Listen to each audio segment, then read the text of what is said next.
Co-President of the Europe of Freedom and Democracy, Nigel Farage. The floor is yours. Well, here we are, on the edge of a financial and social disaster, and in the room today we have the four men who were supposed to be responsible. And yet we've listened to the dullest, most technocratic speeches I've ever heard. You are all in denial. By any objective measure, the euro is a failure.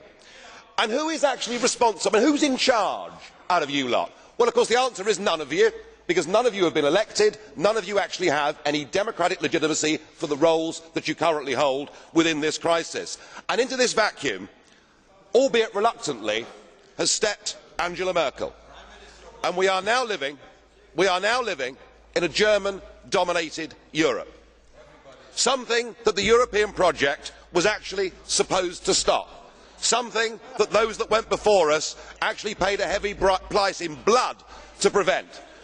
I don't want to live in a German-dominated Europe, and nor do the citizens of Europe.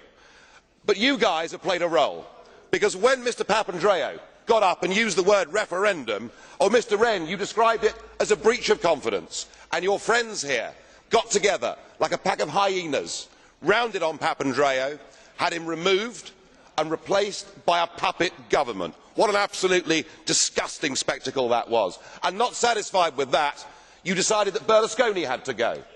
So he was removed and replaced by Mr Monti, a former European Commissioner, a fellow architect of this euro disaster, and a man who wasn't even a member of the Parliament. It's getting like an Agatha Christie novel, where we're trying to sort of work out who's the next person that's going to be bumped off. The difference is we know who the villains are. You should all be held accountable for what you've done. You should all be fired. And I have to say, Mr Van Rompuy, 18 months ago when we first met, I was wrong about you. I said you'd be the quiet assassin of nation-state democracy, but you're not anymore. You're rather noisy about it, aren't you? You, an unelected man, went to Italy and said this is not the time for elections, but the time for actions. What in God's name gives you the right to say that to the Italian people?